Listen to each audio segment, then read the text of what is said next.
Welcome, everybody, to the Grow Ortho live stream. I am one of your hosts, Zach Dykes, joined by James Kuck, HIP's very own SEO wizard. Welcome to the show, James. What's up, Zach? Excited to be here. I am stoked because we've already had we had an episode, if y'all don't know this, where we talked basic SEO tactics. A lot of great information. If you want to go check that out, we've put it out as a podcast, cleaned it up a little bit. You can check it out here on our channel over on YouTube. But today we're getting into the nitty gritty. We're getting into some advanced stuff. We're talking about AI, and I'm looking forward to it. But everybody, let us know where you're watching from and that you are excited about today's live stream because it is going to be fantastic. I love getting to just pick James's brain because James is amazing at SEO. That's why I call him the SEO wizard. He just doesn't wear the big floppy hat and he doesn't carry around a cane. He's just got all the Google wizardry over there. But super excited about that today because, like I said, we are talking about SEO tactics and AI and how that is going to help transform your practice, your searchability, you showing up. Because the biggest thing, everybody's on their phone. You know, you see people, they go to the bathroom. Guess what? They're on their phone. You know what I mean? Like it doesn't leave their hand unless they're asleep. And sometimes it's in their hand when they're asleep. So SEO is vital for your practice. So I'm looking forward to get into all of that. We'll also be taking questions. If you have questions, please put them in the comments so we can see them and we can address those. And we're kind of shaking it up a little bit. If you have questions, we'll jump into those once we finish what we're talking about, because we get kind of deep into these conversations, we get going, and we'll run out of time. So as you have a question, go ahead, pop it in the chat. Let us know. That way we can see everything. But hope everyone is doing excellent today. It's going to be a great time. So that's how we're changing up our live streams a little bit. But James, tell everybody a little bit about yourself and your experience working with SEO and ranking different businesses. Yeah, so I'm James Kuck. I have been in the SEO game going on 15 years now. Crazy to say. So I have been through all of Google's beautiful algorithm updates over the last 15 years. And now I get to live in the new era of AI, which I'm loving, which I think is just incredible. And we'll get more into it. But yeah, for the past 15 years, I have launched many different case studies myself, been in many different mastermind groups, and just learning and growing. That's it, man. I love that it's not just resting on your laurels. I had a mentor of mine. It's like you're sitting on your 5-gallon bucket. You've already done what you're supposed to, but you're going after that. You're constantly learning. Every time I talk to you, you've got some new thing that you've learned or seen, or like you're very on the cutting edge. You know, I'm just going to brag on you here, James. You're on the cutting edge, I feel. And always wanting to get better. And I think that is important, especially when it comes to search engine optimization. Like you can't rest on what was even a month ago. I feel like it's changing so fast. Yeah, very true. I mean, with Google and the search, it's constantly changing. One thing I say is like, this is something that you can't teach in school because that's how much it's changing. It's just right. Like you need to stay on top of this stuff, especially with AI now, with the shifts in Google algorithms, right? Staying on top of this is much key. Yes. And like I know, a lot of people have great looking websites, even going on Squarespace and using their AI or whatever to like get a website up. You can have the best looking website, but if no one ever goes on your website, no one's ever driven to your website, it never ranks, then they're not going to know that you're there. And you're cutting yourself off at the knees. So let's jump into today. And I want to start with hyper local targeting and engagement. And first off, James, what is hyper local SEO and how is it different than just your run of the mill local SEO? Yeah, great question. So hyperlocal is really focusing on very specific areas and neighborhoods. And usually, like with just a regular SEO campaign, yes, local SEO, you'll have your location, you'll optimize, maybe you throw the location in there in a few places, right, that you're told to do. However, Google's getting very sophisticated where they're building their algorithms and there's proximity, like algorithms in place. And what we want to do is send the right signals to make sure that we're not just ranking for the main location, but we're building out proximities. Perfect example would be if you have a business, you're in Pensacola, but you want to reach people in Gulf Breeze, right? Mm. Yes, okay, you probably have some optimizations mentioned in Pensacola, but my question would be, are you also focused on Gulf Breeze, and what kind of content are you putting on your site for Gulf Breeze?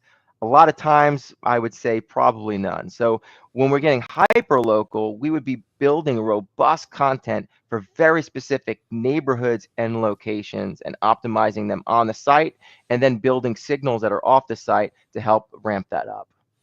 And I think that goes to knowing your community and the communities around you, because like Pensacola is a very interesting place because we're in Escambia County and Escambia County is huge. But when you think about it, like Santa Rosa County is right beside Escambia County and Gulf Breeze is right there. Then there's Pace and Milton and even Jay, those that area is used to driving to Pensacola for anything, really. When it gets down to it, it's Yep. like, yeah, we've got grocery stores and all of that, but if it's doctors or dentists or anything like that, we're having to drive into the city. So why wouldn't you target those people? So just kind of give me a like an example. Like, let's say if you're trying to reach somebody over in Pace and you're an orthodontist in Pensacola, how would you go about like hitting that hyper localization? Yeah, I would number one make sure that there's some type of optimization around pace on my Google business. That's for sure. Like service areas, we want to make sure that that's mentioned. I would want content that's generated onto the Google business that's also optimized for that. And then I would want to build a very robust neighborhood page that's optimized completely for all of the top search terms that I know that I want to be found for in that area, and make sure that that's optimized. And then also additional treatment page. I mean, we really go above and beyond with our, I call it like a content sprint. Like Mm-hmm. we are building a lot of robust optimized content after doing keyword research, after doing this hyper local type of targeting research of, hey, what neighborhoods are you actually seeing patients from, or do you want to pull business from, right? Like we're looking at that scope and going like, okay, this is what we then have to build. So it really comes down to optimizing the on page of the Google business, making sure you're mentioning the type of treatments and the location, neighborhood pages on the actual website, and just making sure that that is fully optimized completely. And I think it's important to realize that it is several steps. It's not just throwing in Pensacola and a few other places in your SEO. Um, No. talk to me, like, what is the importance of creating content for specific neighborhoods? Like, what are some tips that, somebody could use on how to do that well? Yeah, so I always say this, success leaves footprints. So if you just go over and you look at who's ranking for those neighborhoods, if you analyze their content, you're going to start to see specific gaps, we call them. So a Mm, gap is something that your site is lacking. That's a gap. If you want to fill that gap, you have to get that optimization. So there's usually a good, and we have a framework that we built where we'll actually go analyze the competitors who are ranking in the areas that we want, and we take all of that great information and optimization as far as like the headings, the page titles, and we make sure we start building out those neighborhood pages. So to actually build a neighborhood page, I would say first start off by going and doing a competitive analysis, see who's ranking, see what kind of content they have on there, see how it aligns with your brand. How can you reword that in your own words and to match your voice and brand voice, and then actually publish that on your site. and again, it's knowing who you're reaching out to, and it's also knowing what your avatar for your orthodontic practice, your dental practice is. Are you, like we work with Elevation Orthodontics with Dr. Bryce. He's an adult only. Yep. So he's going to be targeting that specific age range where you could be, oh, well, I know that this area is mostly retirees, or I know a lot of new families are in this area. It's like whatever you're matching, and it's like you don't want to just throw the kitchen sink at something if it's not going to work. So you have to No. be kind of careful on that, and doing that research, I think, is pivotal to actually having something come in and work for you. Yeah, that's why we're even during our onboarding, we're very specific. We thought this out.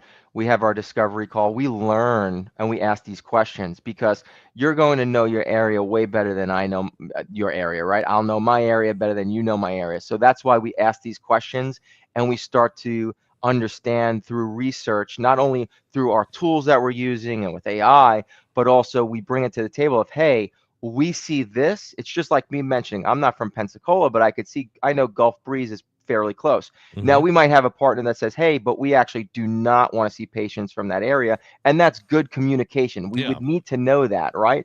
But Hmm. then again, they might go, oh, I never thought about actually optimizing. Yeah, we see a ton of patients from that area already. I would love to expand more. It's like, okay, that conversation is how we get educated on the demographic and area, and then we could go to work and make sure we're fully optimizing out. So, what are some common mistakes on like hyper localizing your practice, and like how can practices avoid that? The most common mistake that I see is there will be like we'll use Pensacola again. There's a business in Pensacola.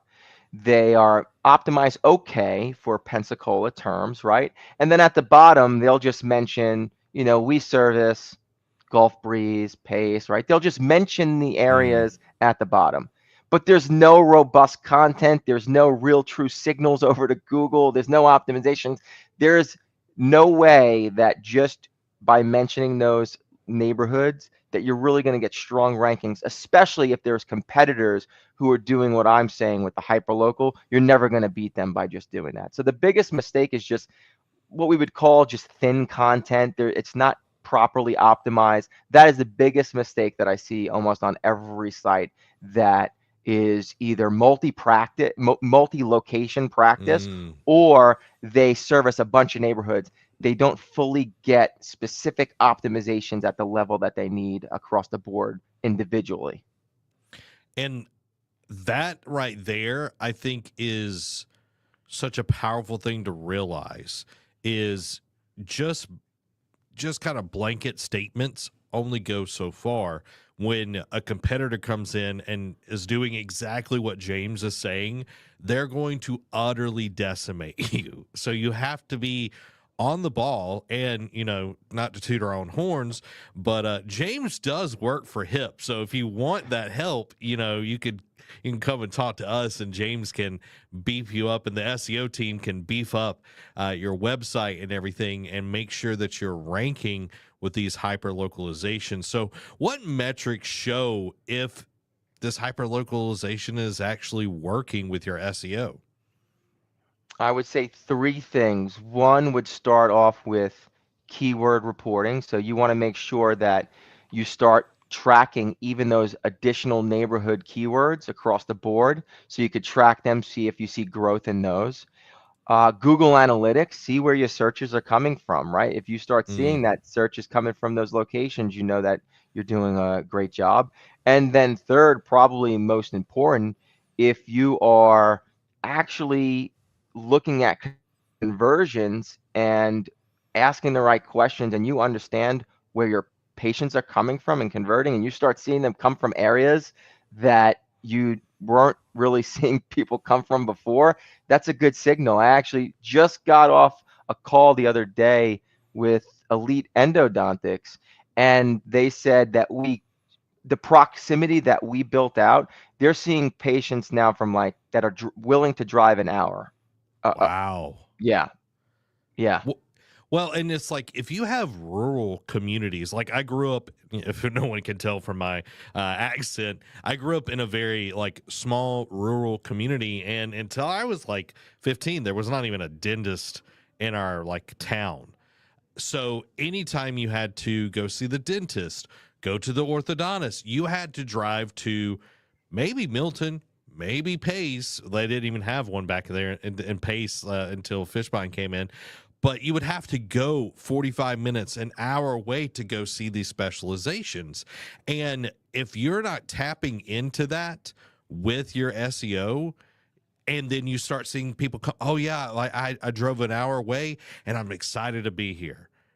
Like you start converting Yep. on the other parts of your practice, the SEO is just getting them in the door. Then you've got to make everything else happen. But when you start hearing that, oh, this is working. What Hip's doing is working.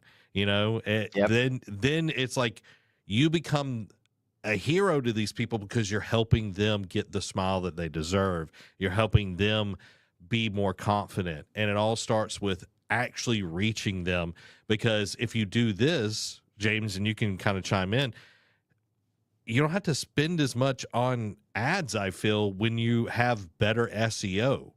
You can have great Definitely. SEO and spend less on ads and still see a ton of patients. Definitely. There are practices that don't spend a lot on ads at all. If you have very strong SEO, I mean, yeah, I mean you can convert a lot. I still stand by though, ads don't hurt though, right? Like Oh why not no. take up more digital space, right? Just if you could turn them on. And what's beautiful about ads is you can really measure the ROI fairly easily, right? So I'm all for ads, but obviously my Mm, domain is SEO, and I have worked with businesses that have only done SEO, and I've watched their business just explode because they mm-hmm. just started dominating the area. And it's not just about, yes, of course, SEO, we want to rank and get people over to the site, but it also comes down to your brand, right? And your messaging and your work. Like I'm sure that Elite, yes, somebody found them from an hour away, but there was also something that made that person trust in them that go, Yep. I'm going to go see them and in their office, right? Like it can, so it's both. It's, hey, you have to have a strong brand, good reviews, be genuine and committed to your messaging. And then if we can get the traffic to your site, boom, you start seeing people that are driving, an hour away. When I heard that, I'm like, that's insane. Yeah, it's crazy. And we're a marketing agency. We do a lot of things here. And if your SEO is good, you're bringing people to the page normally. It's going to make it so much easier when you turn on the ad side of things. Oh You yeah. know, it's just you're just it's just icing on the cake, as they would say. So, do you have any examples of practices that have nailed their hyper localization SEO tactics? Yeah, I would have to say Dr. Sakowitz in Orlando. Mm, We really been doing a lot of incredible things with his practice, and he's now ranking number one for orthodontists in Orlando, which is a very yeah. competitive area. However, what where that stems from is his locations, because Orlando's big. So again, most practices, what they'll do in that situation, they'll just mention Orlando, right? Well, Mm, what we did in his case is, of course, we knew Orlando's top level, but we knew his offices are in Lake Nona, Winter Garden, Dr. Phillips. So we made sure we also hyper targeted local optimizations for each one of those offices. And then what we've been doing over the last few months is building up neighborhood pages that are proximity builders around each office and around Orlando to start expanding even more reach. And that's where mm, really, I mean, that's a perfect example of hyper local SEO, is building and building and building and just expanding, especially if you know that you can actually see patients in this area and you have 3 offices that kind of like, give you a good expansion across Orlando. It's like, hey, let's add more neighborhoods. Let's try to build proximity and give the right signals to Google so you can be found more. I love hearing a case study, that it's actually impacted. We have a testimonial with Dr. Sakowitz, and he was raving about how the SEO working with you, James, and how you being on the cutting edge, I'm giving your flowers over here, has helped his practice grow. And it's just having that know-how, knowing where to put the effort, the energy into, because you could do so many things. I was listening to Gary V earlier, and it's like, yeah, you can work 15 hours, dusk till dawn, and be super inefficient. Or you could work 8 hours and outwork the person that worked 15 because you're very efficient, very effective with what you do. And that's what you're doing with the SEO and the local SEO. And like, I love that in the hyper local SEO. But let's jump into AI powered local SEO strategies. How is AI changing the way we do local SEO, James? Oh, it's changing it in many different ways. I see all positives, and I love the opportunity to actually leverage AI. I think it's still just the beginning. There are a lot of people, worried, but it's only going to make it actually more impactful and easier on anyone doing SEO. Leveraging these tools is just a game changer. I mean, we're able to just launch and stuff that I used to manually do, like competitive analysis, keyword research. AI now has changed the game where it can actually assist in that, and comes back to what you were saying, what Gary Vee said.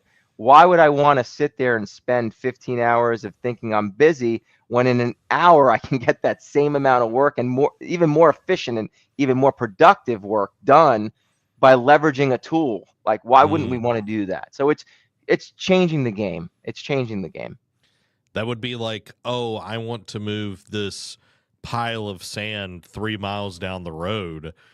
It's like, well, I've got a 5 gallon bucket, or I have this dump truck and all the tool, all the tools to put it in the dump truck and drive it down the road. Why would you why would you take the 5 gallon bucket? And you're going to be so tired and you're going to take forever to do it. And that's why I do love AI is you the better you know how to use it and get the right output because you're putting the right inputs is great. So that brings me to what kind of AI tools can actually help automate local SEO tasks?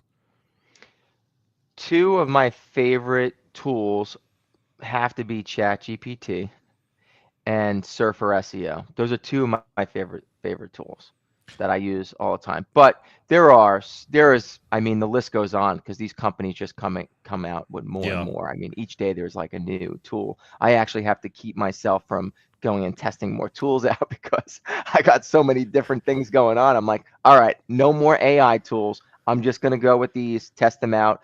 But yeah, it's amazing. But two to like start out with, just ChatGPT, and they're just, and ChatGPT is just getting better and better and better, and Hmm. Surfer SEO, two great ones for SEO. So with those two, ChatGPT and Surfer SEO, how can practices utilize these? Well, with ChatGPT, you can do quick research, right? Even you can even do quick research on competitors with ChatGPT. You can then have it assist you if you have the right prompts. I want to say this, the right prompts to help you generate content for the gaps that you might find that you and your competitors have. You generate content, you want to humanize it still, put it in your brand voice, have it optimized, have Surfer SEO, take it from there, have Surfer SEO, analyze it, make sure you're optimized fully, get a good optimization score because that's what Surfer will help you do.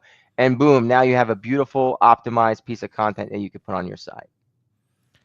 And that's how much time would you say doing that process saves you on a project?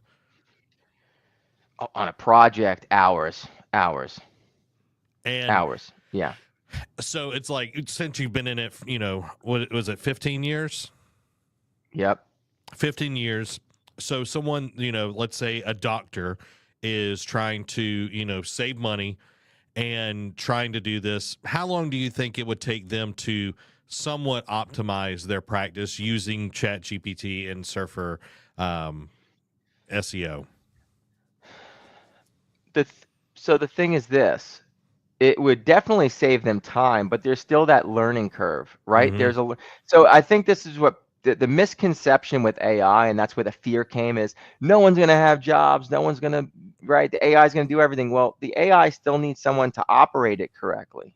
Yep. You still need to feed it the right prompts. You still need to know what prompts are going to humanize the content that comes back. You still need to know what you're looking for when it comes to SEO as far as building internal links. So if it's a newbie that's going to just try to use AI, they might make some mistakes unless they have training along with it. Like if someone is actually teaching them. But again, it could still help assist.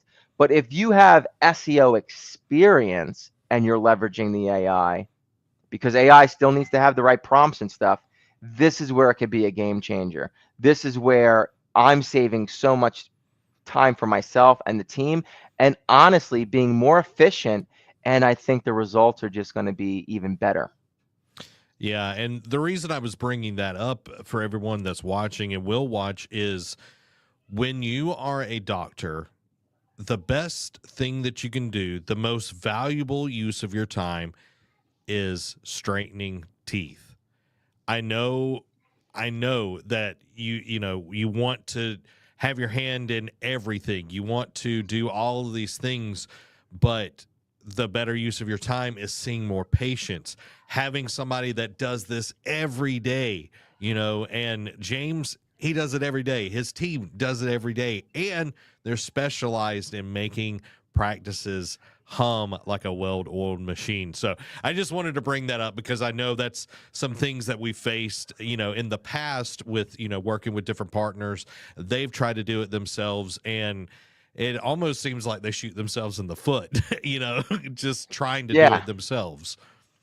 There's a lot more into it, right? It's like if I had a machine that created clear aligners in my house, I could take a stab at it, right, to try to make my own clear aligners. I just don't know right? There's more than, that's great. So the AI is the machine, it helps, but you need to know how to operate. There's little specific things that you need to know how to dial in to still get the best output, right? That input still needs to be there. You'll have people's teeth falling out like like somebody else used to do with clear aligners. So, James, how can AI improve and manage your Google business profile? A great question. Yeah, so you can leverage it to set up automation on GMB posting, which is incredible for it. It can actually automatically answer frequently asked questions, which is incredible, and that's powerful for SEO as well. It can monitor and assist in adjustments. So for an example, if it sees something that is detected on your GMB and it wants to warn you, or it wants to actually suggest an update for an optimization, it can do that for you automatically, right? That just takes out that manual work. And even reviews, it can actually answer reviews for you on automation. You just have to be very careful with doing that. Yeah, you definitely want to have the right inputs. You don't want AI going rogue and, giving somebody a soup recipe or telling them off or something like that. You definitely want to have the human element, especially with the reviews. But I love that because Google My Business profiles are so powerful in this day and age. When you search, it is the thing that pops up first. That the stack is the first thing, and then you see the Google My Business profile and the reviews and all the information. It's like, if that's set up right, you are going to be ahead of a lot of people. Oh yeah, it's one of the most powerful placements right now, that organic Google Maps. So can AI actually write good local content, and what should businesses know before using it? Yeah, it comes back to you. Yes, it can. However, if you just go over to ChatGPT and tell it to write something, I would not just go and publish whatever that comes out, right? Yeah. You have to educate the AI, and you have to set up specific prompts, right? Very specific prompts, and start working the AI to understand your business, your brand, so it has your brand voice, and then specific prompts for optimization, how you want the content laid out. If you get that right, we are seeing no issues. I know a lot of people are saying there's issues, and there's a lot of big SEO communities that I'm involved in, we're seeing incredible results with this content. And if you were to read it, you wouldn't know that it's AI. It actually just, it seems like really well done content. You do have to humanize it a little bit. There's little things to do, but we have checklists and systems built in. And again, we're working on hundreds and hundreds of campaigns. So we have the data to understand what to do, what to adjust, how to improve it. And again, we're in the beginning, right? We're still in the beginning. AI is only getting more sophisticated and better, and we're just improving as that stuff gets updated. We're testing out more, new things, new trends, right? So, yes, you can mess things up if you don't know what you're doing, but if you know what you're doing, there is no issue at all. It's incredible to leverage AI. Yeah, I feel like it's the way we, when people look at AI, they're either really afraid or they're very naive where they think that it's magic. Yeah, When people think about magic, it's like, oh, well, just abracadabra and then boom, you've got a cupcake or something like that. But, when AI, you approach it, a lot of people approach it and expect it to do that. And then it doesn't give them what they want. So they think, everybody's crazy. This AI thing is dumb, yep, and it's like the better you know how to work with it and spending time with it, playing with it, trying different things out, it just takes time. And, James and the team, they, like you said, they got checklists. They know what things to look out for. They know how to prompt everything. But, knowing how to use it and implement it in your business is great. I think it's something that people really need to take the time to know how to use within their business, even if it's not SEO. It could be, you know, answering emails. Like how yeah, can I answer this email that it's somebody that's livid and it's like, give me some thoughts on this, and then you make it sound like you don't just pop and send that Gemini throwing yeah, an yeah, email together. But it could be, oh, I've got this huge amount of like casework, or I've got all of these messages that I need to read. I know I'm going down a rabbit hole, guys. So James, what does AI bring to the table when it comes to predicting local search trends? yeah. So the biggest thing I'm going to say is just competitive analysis with AI is unreal.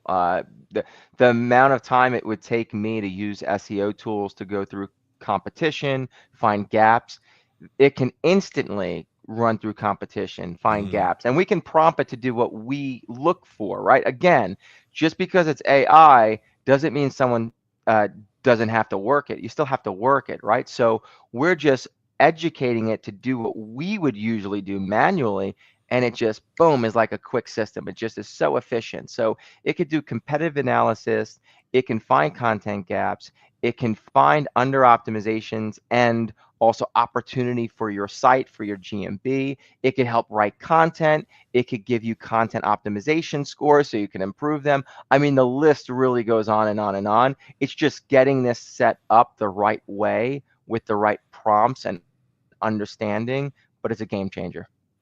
I love it. Now, I feel like with the growth of AI, there are some ethical issues that could come up. Should businesses be thinking about when using AI, like any kind of ethical issues that could be with like local SEO? Like, what are some things, like some red flags that they should be aware of? Yeah, you got to be very careful because again, it comes back to if you are not doing a QA and edit, ChatGPT and any other AI content writer, they can just come up with certain things sometimes that make absolutely no sense or are complete lies, right? And that's not something that you want to be putting on your website or Yeah. content. You don't, they'll like just start putting fake reviews up. Like that's Hmm. not going to do anything good, right? Like we don't want it to do that. So yes, you'd have to be careful. But again, it comes back to how you're using the tool and how you're educating it with your prompts and specific setup. That's what it comes down to. If you do that correctly, though, you'll have no issues. But yes, you do have to be careful of just, hey, I heard that AI is awesome. Let me just go press this button. Up, I got something to go post and you're not reading it. right? Like you don't know, how do you know it didn't even mention, another company in there? Sometimes the AI even does that. So you do have to be careful and think about specific things of, hey, am I really being genuine with this, or is it just a bunch of BS and I'm just making up stuff, which is not right? That's Yeah. unethical. And also for your own practice, is this accurate? Am I saying things that are accurate and it's not a mistake, right? So there is work to be done when you're setting this stuff up. But again, we have it built into our framework where if you're understanding this and doing it right, you have no issues at all. Yeah. The hallucinations that, Chat GPT or any AI can go through, because a lot of them are built on the same, large language model and everything, is comical at times, but frustrating as well. And, nothing is worse than, putting something out there and then you realize it's worse than a spelling mistake. Let's just be Yeah. honest. Because, it could be, let's say you're trying to edify the doctor. Well, the doctor didn't go to Harvard for orthodontics. He went somewhere else, or they have 3 kids. He's single. It could be Yeah. all of this kind of stuff. And it's just, you have to know how to feed it and prompt it the right way and check it. And it could also be, it could be as simple as, well, this doesn't really sound like our brand. So let me ask it again. Hey, match our brand voice and everything. It could be from small to bigger issues. You just need to be aware. Again, it's not a magic wand. It's more like kind of the monkey's paw. You got to be careful what you wish for sometimes. So where do you see AI and local SEO going in the next few years, James? I think it's only going to improve. I think that we're going to be able to launch, when I'm talking about like hyperlocal neighborhood pages, I think we're going to be able to do it instantly at a very high level though, right? We're already being able to do specific things like I'm discussing, but we're going to be able to do it at a much higher level and just have automations built in that, still are taking some manual work or some editing right now. I think when that gets improved, like built-in internal links where it's knowledgeable enough to know, hey, this word should go link to that other page that lives on the site, so we don't have to manually do that, right? I could just see like AI is going to be able to just be so efficient, and the scalability, that's the best word to use. Mm. Be able to take what we do, take our framework that we're doing, and we're already leveraging AI, which actually helped it even improve even more. But over the next few years, I can see where we're going to be able to program it where, hey, we have this specific page and framework that we want built out. Boom, we have it in a system where AI can actually build that out instantly, but then like duplicate it across the board wherever we want it. So I see it going there definitely in a short period of time. That is exciting because as cool as image generation or video generation is, having something that is more tactical, and I come from the world of video. Like us video makers are like, yeah, it's cool, but we still want to make videos, Yeah. but being able to have that scalability on the SEO side is going to absolutely crush. So let's talk about some integrations and implementations that we can use. So how can practices combine hyper-local SEO and AI tools for a stronger strategy? Yeah, so coming back to the tools that I said, like ChatGPT or Surfer SEO, I would, depending on your budget as well, I would say implementing them right into your SEO campaign right away would be the best thing for you. First, starting off with an analysis, like getting your own SEO audit of your site. You could even have AI do that.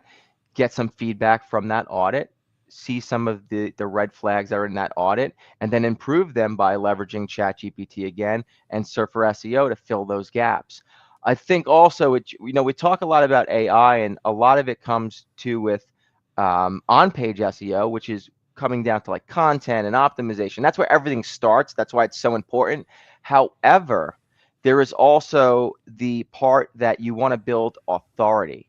Mm, And one of the things when I was pointing out Dr. Sakowitz with Orlando Orthodontics, yes, we're doing an incredible job with on-page optimization, but what we're also doing off-page is we're leveraging AI also to find opportunities, especially through competitive analysis, of what can we do off of the site that influences the authority and power of his website so Google recognizes it as an authority, which comes down to backlink building. So through like competitive analysis with AI, you can also start finding these gaps of, hey, there's another local practice a couple miles away.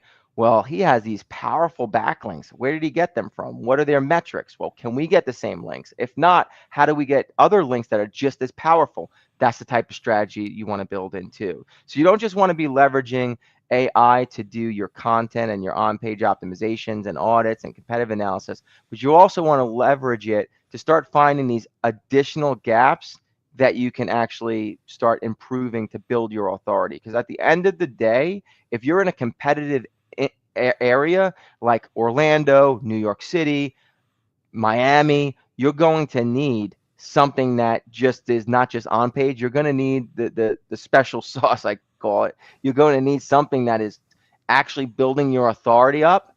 And in order to do that, you can actually leverage AI to assist in that as well. that is so cool to be able to use it in so many different ways. And I think, knowing that as a business, regardless of the budget, you can utilize these tools. But let's talk about like someone that has either a startup or they're trying to grow. They've got a small practice and they don't have a big budget at the moment. What are some methods that you would say they could use to be able to use hyperlocalization and AI? Yeah, I would go over to ChatGPT, the free version, so you don't really need a budget for that, or even DeepSeek. You could use DeepSeek. And I would just ask them to analyze the website. And I got to be careful with what I say here, though, because again, AI is not 100% accurate on some specific things, right? So when you do use these tools to analyze your site or give an audit, you have to be careful of everything that comes back. And that's why we have specific prompts, me and the team, that we're using. And also, I will say this, the paid versions of AI are definitely better. And there's a reason why they're creating those paid versions over the free version. But you could, for just starting out, go plug in your site, feed your URL in there, and just prompt it to do an SEO audit and put in like your top seed keyword. If you're an orthodontist in Orlando, say, please run, a local SEO audit for my site. I'm a local orthodontist in Orlando. Give me feedback and see what it comes back with. And you could just start at that point right there. That is awesome. So, a lot of great tips within this episode, everybody. That is our stream today. Make sure to like and subscribe to our weekly podcast and our weekly live streams. Go check out the Grow Ortho podcast and our new show, the Grow Dental podcast, to hear more content that can help you grow your practice. And Mark Twain said it best: the secret of getting ahead is, of course, getting started. So get out there and get started on the changes you want to see in your practice now. This has been Zach. And I'm James. Thank you for listening to the Grow Ortho podcast.